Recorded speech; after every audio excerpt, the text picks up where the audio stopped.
We've been taking a journey through the biblical narrative, okay? Taking a journey through the biblical narrative. We started in the beginning of the Hebrew Scriptures last year, and we've managed to work our way all the way up to about the middle of the Hebrew Scriptures. And we're still pushing on. So we found ourselves in our journey in a spot of the Scriptures, of the Hebrew writings, that are called the books of poetry and wisdom. And they are in the way that our Christian Bibles are assembled, or our Old Testament, or Old Covenant as we would call it. They are arranged in our composition right in the middle of this collection.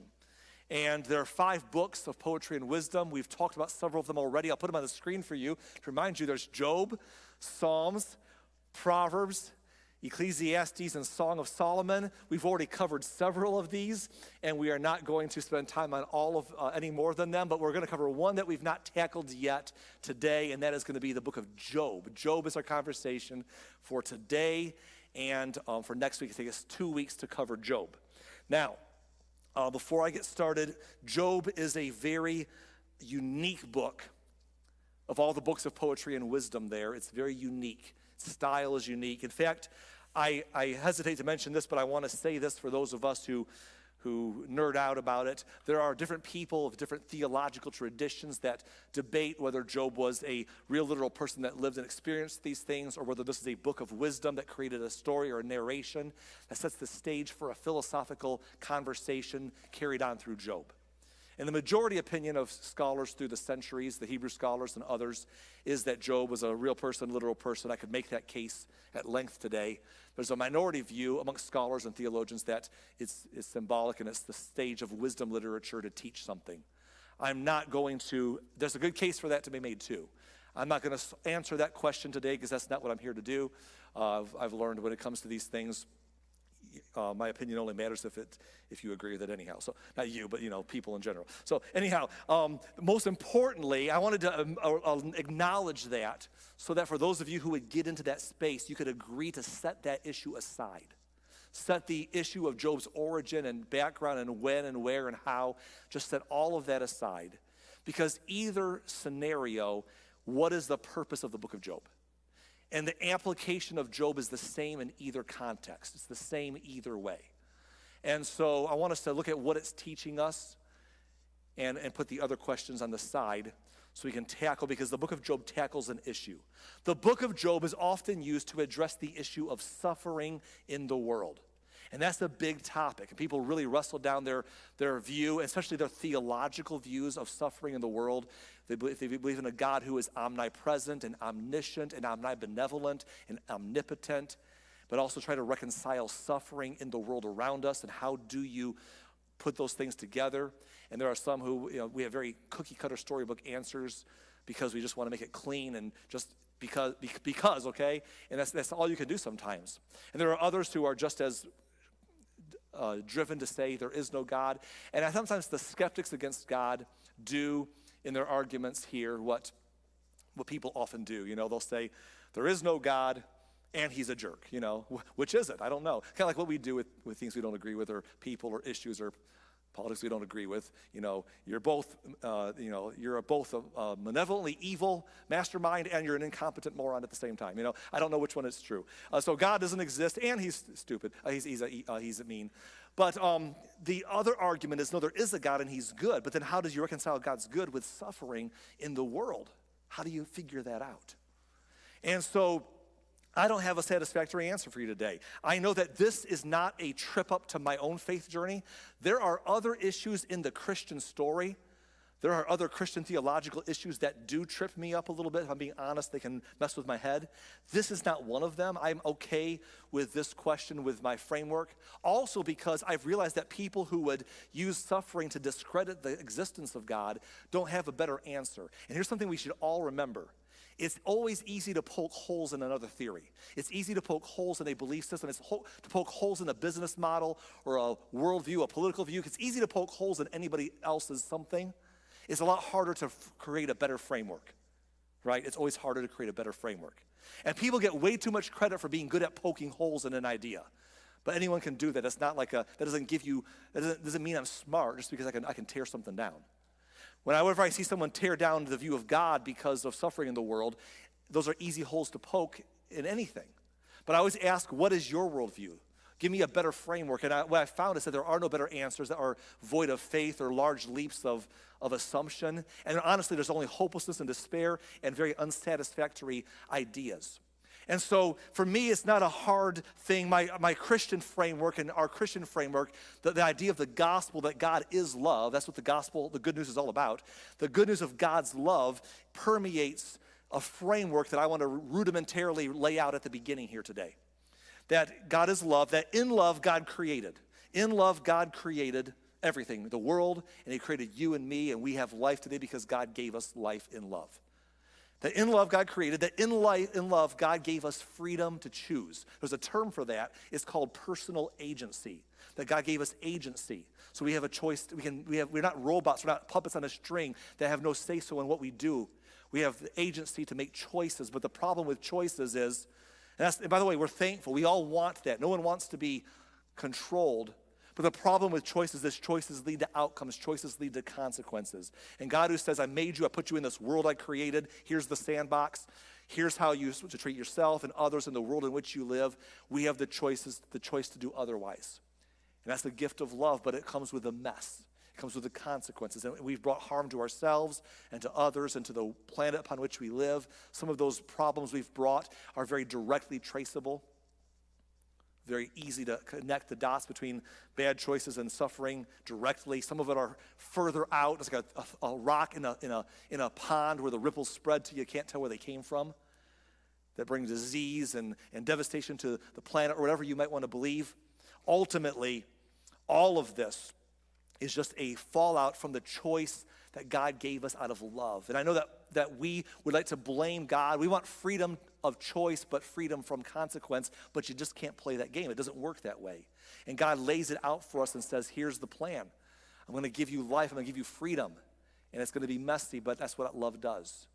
But in God's love, he sent his son and it brought redemption to the world to take care of the spiritual ramifications of sin, to bring us back into eternal relationship with him, to be with us now, to help us partner with him in his redemption plan for the world. And he brings that redemption to us through the good news of Jesus Christ. But even there, he gives us that freedom of agency or choice. He does not force that relationship on us there either. Because love says, I'll let you walk away from me if you want to. I'm not forcing myself on anybody. I love you enough to hurt when you walk away, but let you because I love you. And God gave us life and existence and agency and redemption in the middle of the mess that freedom has caused and produced. And we can tell God will take away the consequences of life, but then he has to take away the freedom of choice. And if he did that, we wouldn't want that. Take away everyone else's freedom of choice, but not mine. Or start over again, and then we'll make the same mess all over. But the problem with the gift of love is it allows the mess. It allows the outcomes. And God redeemed that for eternity, but in this sandbox upon which we live, there is still consequence and outcomes with God's natural, spiritual, and physical laws of the universe he made. And we live in that world, and so suffering is part of our story, and it does not negate a God of love. It's part of the framework that we explain how God is loving and omnibenevolent, though the world has suffering. And that may not be a satisfactory framework, and that was a very short, that deserves a whole sermon, better articulated than I can do. That might not satisfy everyone's answer, but I just wanted to give us a basis point by which to jump into Job, because Job's going to tackle the topic of suffering in the world. Here's the problem. This book can't solve the question. I can't talk through the question satisfactorily. For thousands of years, people have wrestled down evil and suffering in the world and have not satisfied everybody with their answer. We can only do the best we can to find peace with the answer ourselves. And Job tackles one direction specifically. Job asks the question, why do bad things happen to good people? That's a big topic. We're going to tackle that for the next 2 Sundays. Now, I told this to the 9 o'clock service earlier, and I'll say it to you as well. This is a mouthful. Job has 42 chapters in it. We're going to cover the first 2 chapters today and the other 40 chapters next week, which means it's a lot. So buckle up next week, right? But even today, there's so much there that what I'm going to ask us to do as we get into today's conversation is simply to, well, first I'm going to ask you to be gracious to me. I have run through this several times from front to back, and it's just longer than I want it to be. I mentioned this last week, but didn't really need it. I'm going to need a few extra minutes today. I'm going to ask you to let me go a little bit longer today, just a few more minutes than usual, because we're going to cover so much framework to finish off next week's story and resolution. And I'll probably talk too fast like I always do, but especially when I'm under a lot of information. But just buckle up and allow me that grace, please, so we can tackle Job in 2 Sundays. So let's begin the story with the first part, Job chapter 1, verse 1. There once was a man named Job who lived in the land of Uz. He was blameless, a man of complete integrity. He feared God, and he stayed away from evil. Now, he's a good guy. He's one of those good people we just mentioned, in other words. This is one of the good guys. Not only was he a good person, a devout person, but verse 2 says that he had 7 sons and 3 daughters. These kids, 10 children, they had all grown. He's married. We'll meet his wife a little later. He has children, 10 children, all fully grown into adulthood. And he's a family man, he's a good man, and he's a very wealthy man. We find that in verse number 3. He owned 7,000 sheep, 3,000 camels, 500 teams of oxen, and 500 female donkeys. He also had many servants. He was, in fact, the richest person in that entire area. So the idea of Job is that he is so well off, and this is so important for the rest of the story. Job is extremely blessed. His life is uber privileged compared to anyone around him. I mean, everyone says, oh, I'm blessed. I'm hashtag blessed, But Job was really blessed. He's a good man, large family, lived a great life. The kids grew up in a day and age when mortality was so common, and he's lived long. He's gotten married. He's had a bunch of kids who've grown to be adults.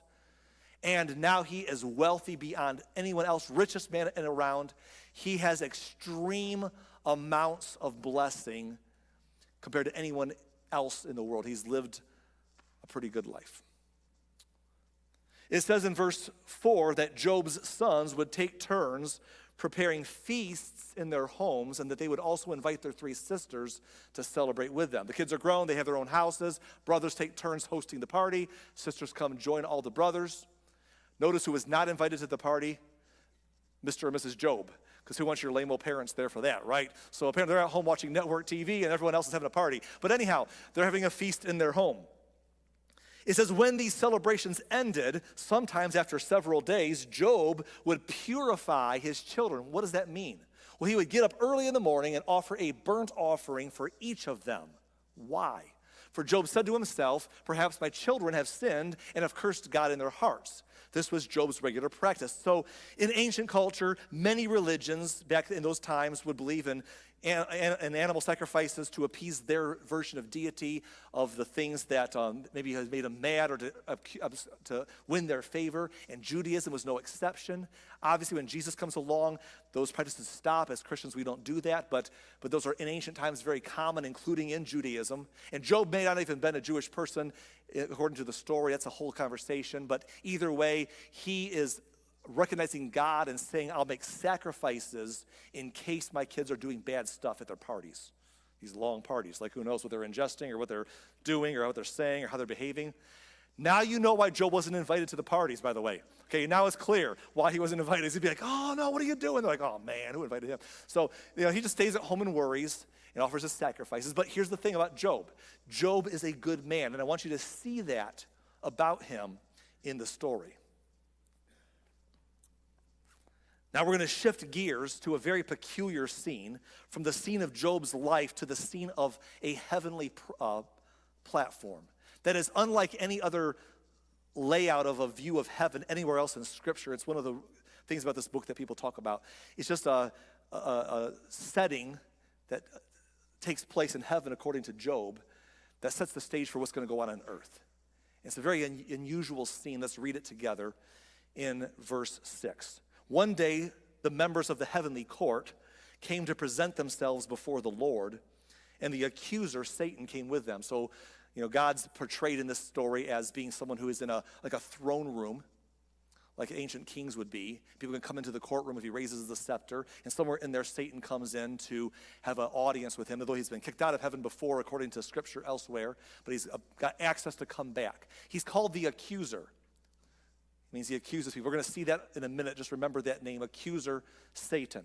He comes with the others, apparently into God's presence. Job says in verse 7, the book of Job says, "Where have you come from?" the Lord asked Satan. Satan answered the Lord, "I have been patrolling the earth, watching everything that's going on." We see that elsewhere in Scripture, that Jesus, when he was on earth, was tempted by the devil for 40 days and nights. We see that in Peter's writings, where Peter said that Satan is like a roaring lion walking about, seeking whom he may devour. The idea of this is that Satan's out there trying to get people to make decisions with their freedom of agency, of choice, that will harm themselves and harm others and harm the world in which they live.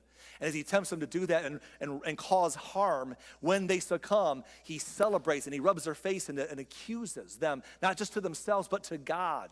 Like, hey, God, how do you like them apples? You have those people in your life? I know I have. That kind of person in the past some time ago, likes to like hurt you on purpose. Like, and they say something that will hurt you. Does that hurt? I hope that hurts you, Like, wow, how nice of you. Satan's coming to God and saying, how do you like that? Your creation's a mess. Look what they did. Does that break your heart? I hope that hurts you. You're a failure. Your creation's a failure. And he's accusing, and he's not even lying. He is a liar, scriptures tell us, but he's just telling the truth. It's funny, a lot of us are that way when we gossip. We're like, I'm gossiping, but I'm just telling the truth. I'm not lying about anybody. I'm just telling the truth. Well, so does Satan. Congratulations. As if that's a good reason. And so he's accusing others to the Lord. And then the Lord, verse 8, asked Satan, "Have you noticed my servant Job? He is the finest man in all the earth. He is blameless, a man of complete integrity. He fears God and he stays away from evil. You bring up the messy people, I raise you a Job." And so, of course, Satan, the accuser, does what all accusers do. First of all, you try to tear down the ops, You got to bash your rivals or people you don't like, be they celebrities, politicians, or friends. But now when God says, what about Job? Job's not going to say, oh, yeah, he is a good one. You got to do the same thing. You can't give the ops any credit, So you got to find a way, or you got to take that person you don't like in culture, society, politics, celebrities, whatever, and find a way to turn what's good about them into something negative because you can't give them any credit. So Job's like, oh, he's good, Satan says. Well, let me tell you how that looks. Satan replies to the Lord in verse 9, yes, but Job has good reason to fear God. I mean, you've always put a wall of protection all around him and his home and his property. You've made him prosper in everything he does. Look how rich he is. And Satan has a point. Job has lived in a protective bubble or with a wall of protection around him.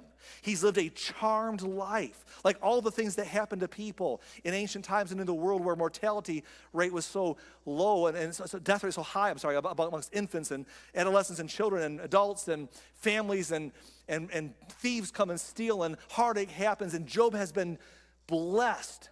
There's a wall around him where he has lived this life that made him richer than everybody else. And Satan's like, he's got a prosperity religion. You bless him, he's happy with you. That's all this is about. In fact, Satan then says, but reach out and take away everything he has, and he will surely curse you to your face. You poke a hole in his bubble, you let him experience the real world that he's insulated from. Let's see how strong his faith is then.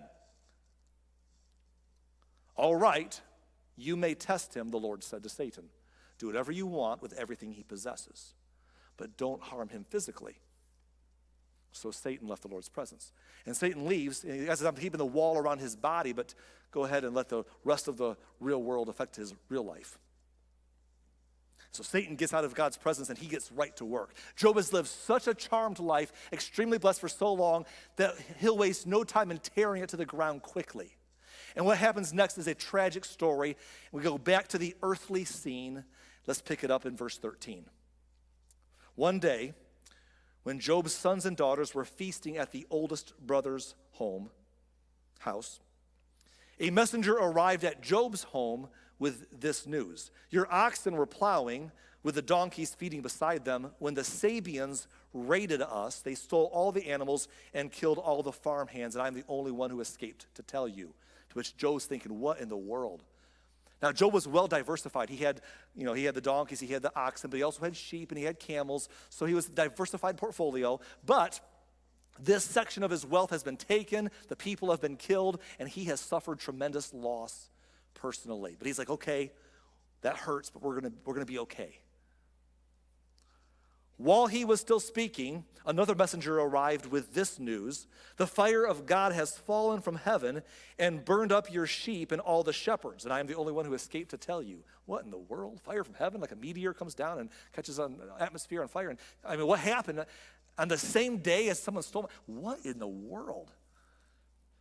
What a bad run of luck. What a coincidence. But at least I got the camels still. While he was still speaking, a third messenger arrived with this news: 3 bands of Chaldean raiders have stolen your camels and have killed your servants, and I am the only one who has escaped to tell you. And Job's like, I just lost all of my wealth. It's gone. It's all obliterated. All I have left is myself, my health, and my family. And while he was still speaking, another messenger arrived with this news: your sons and daughters were feasting in their oldest brother's home. Suddenly a powerful wind swept in from the wilderness and hit the house on all sides. The house collapsed and all your children are dead. I'm the only one who escaped to tell you. Job's lost everything. And as fast, as extremely blessed as Job's life has been above anyone else in his time, his life has been extremely devastated through tragedy beyond anyone else at one time too. He's been a man of extremes, extreme blessing and extreme heartache. It's just a crazy story. But it's teaching us something, and we're going to see it. What does Job do in this moment? What does Job do in the light of all this devastation? Does he, as Satan said, curse God and abandon his faith? Verse 20 says that Job stood up and tore his robe in grief. You ever been so grief-stricken that you just can't take it, so you just tear something? He just tears off his clothes. He's so upset. Then he shaved his head. He was so upset that he cut his hair off, and just to show physically the inward pain he was feeling. Shaved his head, and he fell to the ground to worship. Wait, to worship? Look, verse 21. He said, I came naked from my mother's womb, and I will be naked when I leave. The Lord gave me what I had, and the Lord has taken it away. Praise the name of the Lord. That's incredible. That's hard to wrap my mind around. Job said, I didn't walk into this deal with all my own stuff and said, God, don't mess it up. God didn't come in as a self-made man. Like people say that, I'm a self-made person. That's arrogant and narrow-minded and wrong. But anyhow, I did all this, God, but don't mess it up for me. No, that's not me. I was born with nothing. I came naked into this world. And despite the odds of culture around me, I survived infancy and childhood and adolescence. And I entered adulthood with a physical and mental capacity to find love and get married, and many people don't. And I found a love that was able to have children, which many people can't.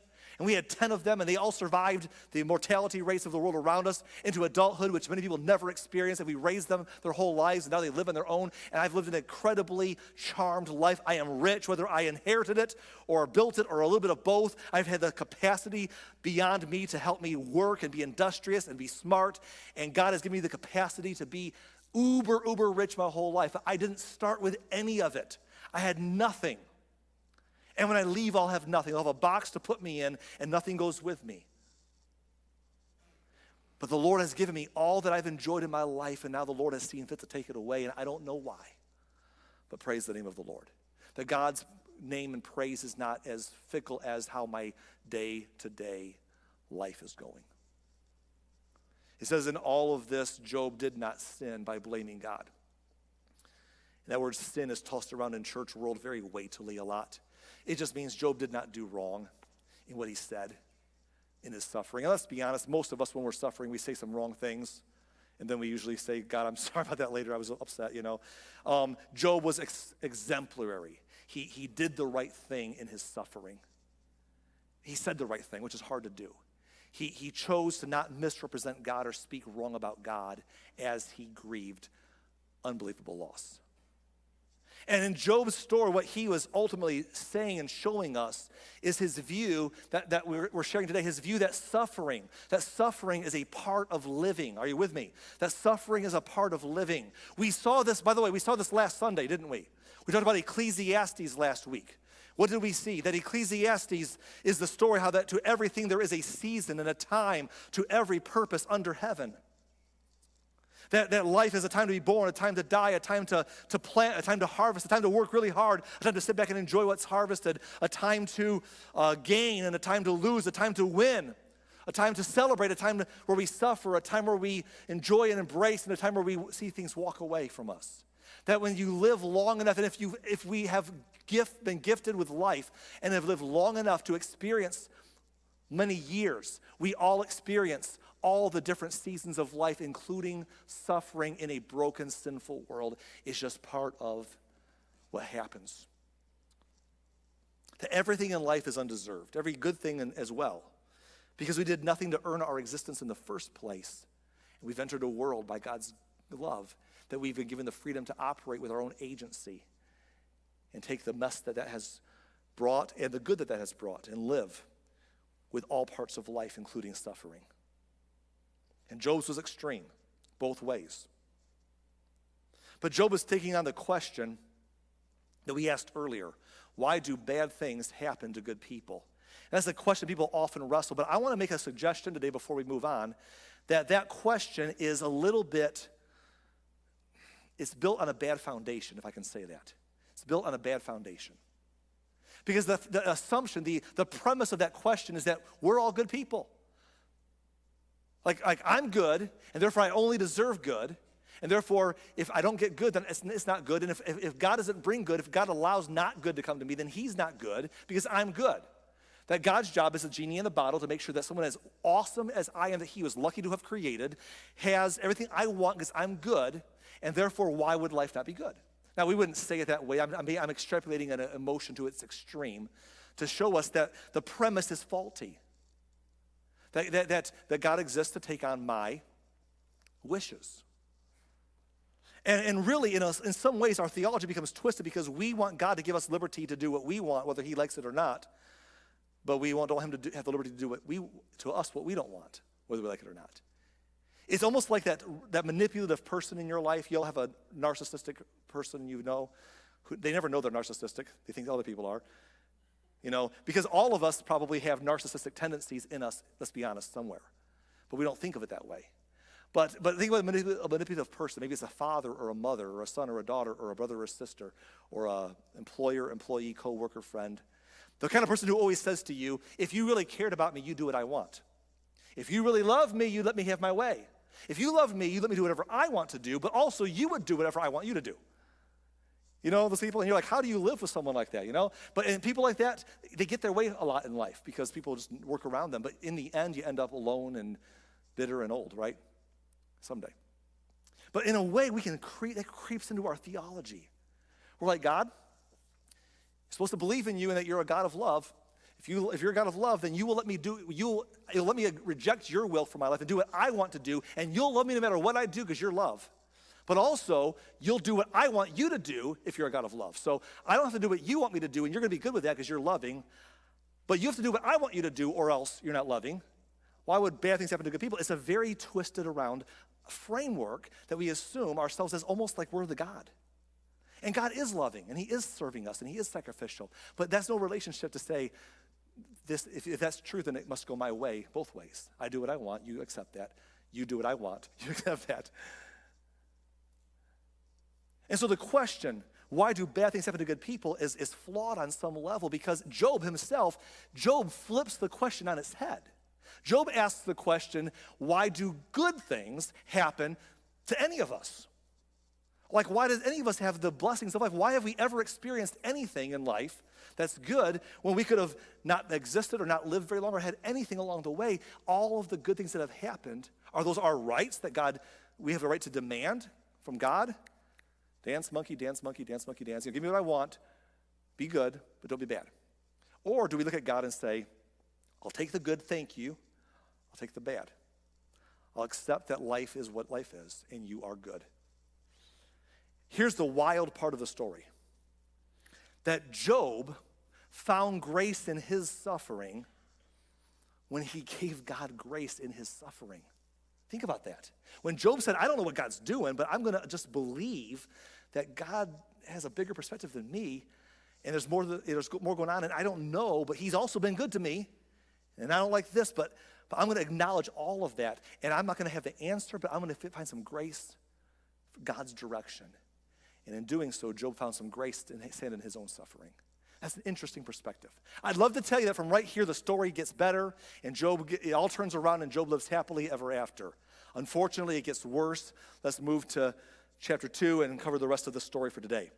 One day, verse 1, one day the members of the heavenly court came again to present themselves before the Lord, and the accuser Satan came with them. Where have you come from, the Lord asked Satan. Satan answered the Lord, I've been patrolling the earth, watching everything going on. It's the same story we read earlier. Okay? Then the Lord asked Satan, have you noticed my servant Job? He's the finest man in all the earth. He's blameless, a man of complete integrity. He fears God, stays away from evil. And, bonus, he has maintained his integrity, even though you urged me to harm him without cause. And of course, Satan now says, well, yeah, he's awesome. I was wrong. You were right. No, you can't. You can't give the opposite the credit. So Satan says to the Lord, skin for skin.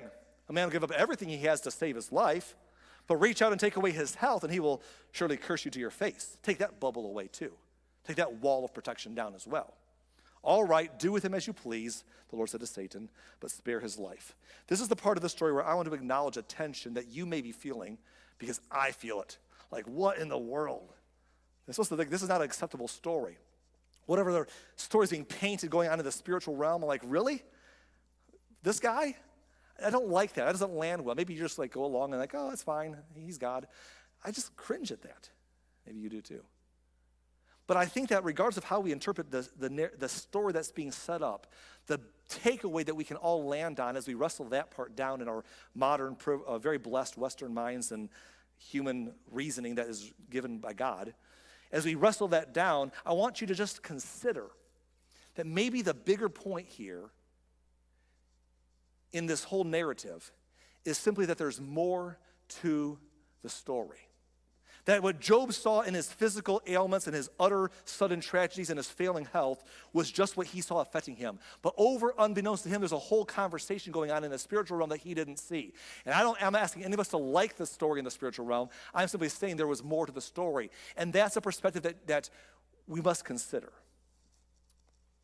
And Job never sees this side of the story. Job does not know what's going on in the spiritual realm, does he? Here's the question. Would it have helped him to know what's going on in the story? You know, would that have really made him feel better? Like, we're always like, oh, if I could take my problems and my suffering if I only knew why. I'd be okay if I just knew why.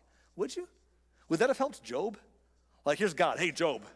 Hey, how you doing? Well, never mind. I know how you're doing. Terrible. Hey, but, you know, there's a story behind that. Ha, ha, ha. So, Satan's coming up here talking smack. And I'm like, oh, yeah, well, Job's awesome. And he's like, oh, Job's blessed. And so I'm like, oh, yeah, we'll pulverize him and we'll show you that he's a good man. And so, you know, that's why this happened to you. And, you know, you made me look good. That's what this has always been about. That's what it's always been about.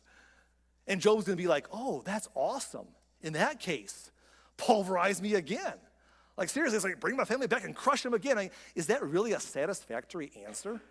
Is that gonna make you feel fulfilled? Like, is the why really what we hope the why will bring us when we struggle with what happens? Or will it leave us unsatisfied? I believe in the long run of Job's existence, when we'll see next week how the story ends, and his life does end up in a much better place than, despite the heartaches he experiences that are enormous, his life ends up in a good spot, as we'll see. But also, for the thousands and thousands of years after him, his story has done so much good to help people through their own stories of suffering. It's helped people to this very day navigate our own trials, that Job in eternity could look back and say, that was very hard, but God has done good with it, and I understand the purpose. But in the moment, would that kind of understanding of the rest of the story made him feel better? I don't think so. Maybe, but I don't think so.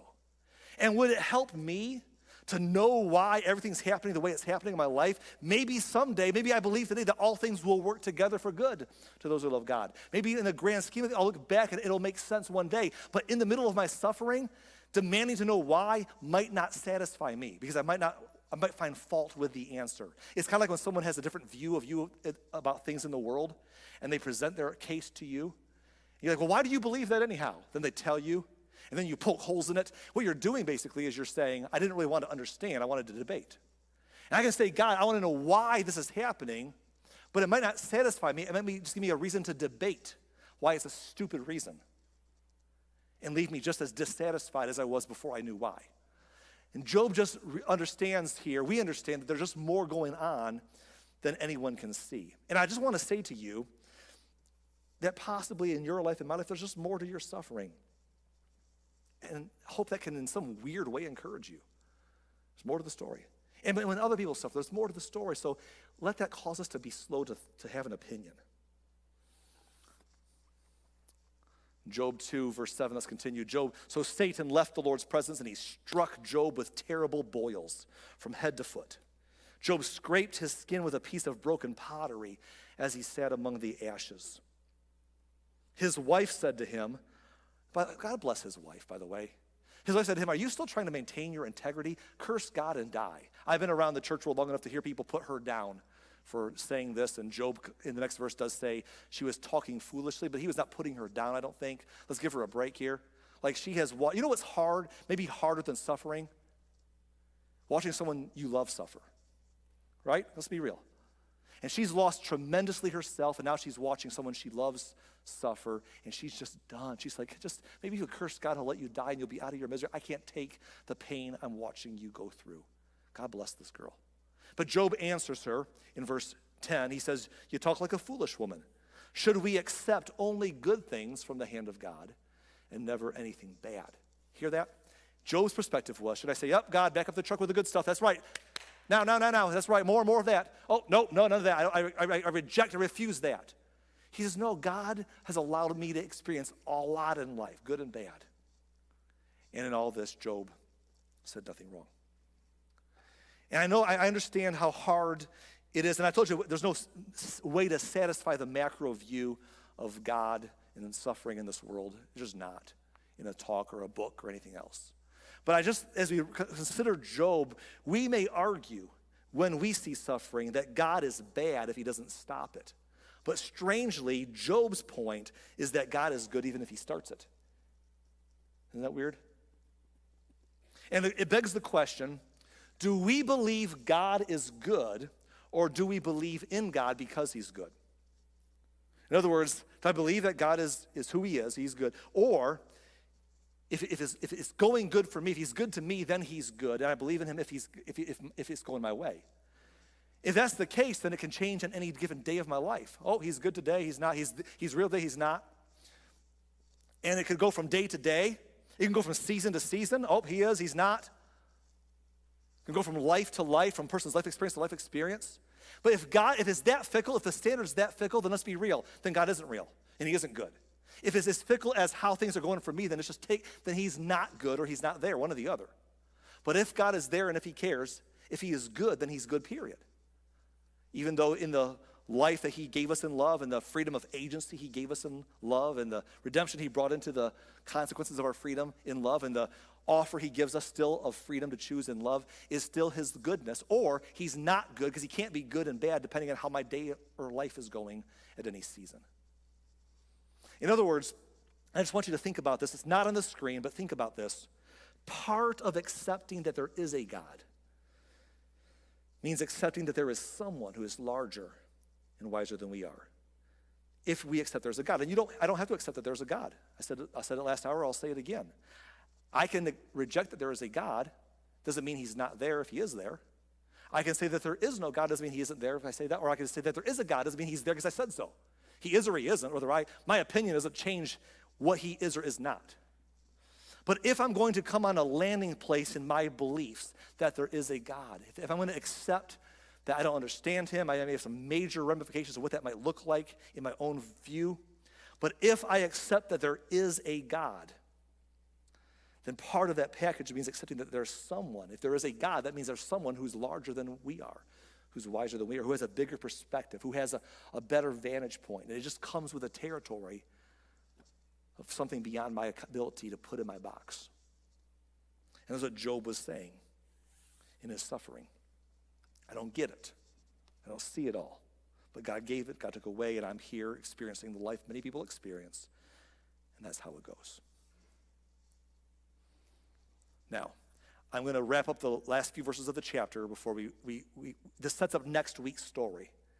I'm going to read it for you to set up next week.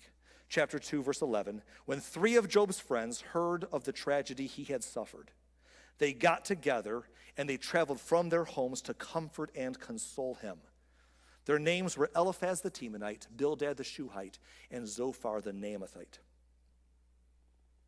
When they saw Job from a distance, they scarcely recognized him. Wailing loudly, they tore their robes and threw dust in the air over their heads to show their grief. Job's friends are going to get a lot of grief from us next week. They get a lot of grief in the rest of the story. So for today, let's give them some credit. They showed up. They went all the way to where Job was at to visit him in his suffering and his heartache. They were so torn up to see him in the condition he was in that they ripped their clothes as if it was their own suffering.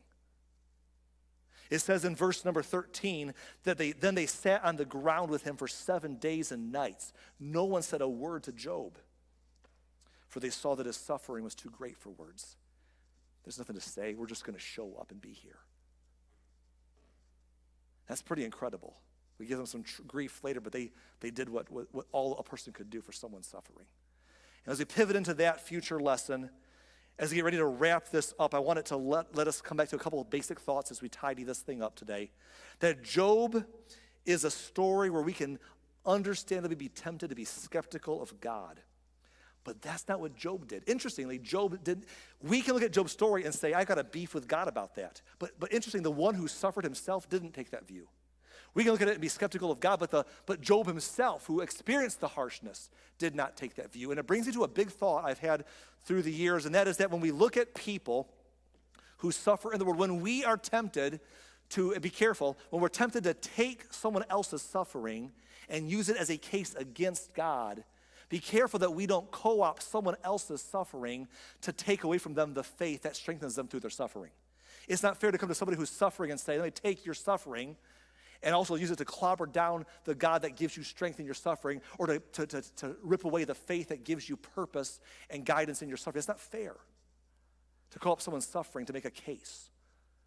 When oftentimes the people who are suffering like Job, it was their faith that gave them, the God was very important and real to them. It becomes an issue to us, a debate to us, a philosophy, but to someone who's suffering, it's real.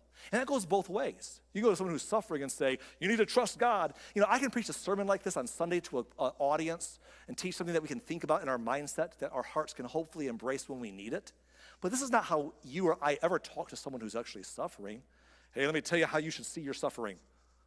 Okay, thanks. You know, you should trust God, or you shouldn't believe in God. What's wrong with you? That's not our job. When people suffer, we need to be like Job's friends were when they first showed up. You say, what do I do when someone's suffering? I want them to see it how it is. How can we see anything for what it is in the middle of suffering? Here's the thought. Here's the best approach when someone you know is suffering. Be present. Say less. Here's some great advice for all of us. Show up and shut up, right? Like, your presence is more important than your opinion. Your support is more important than your sermon. Because people are going to have to figure out their own beliefs and their own opinions through their own heartache. They got to figure that out with them and God. All they need from you and me is to act godly enough to just to be there and care. Like we believe that that he is there and that he cares. That's it.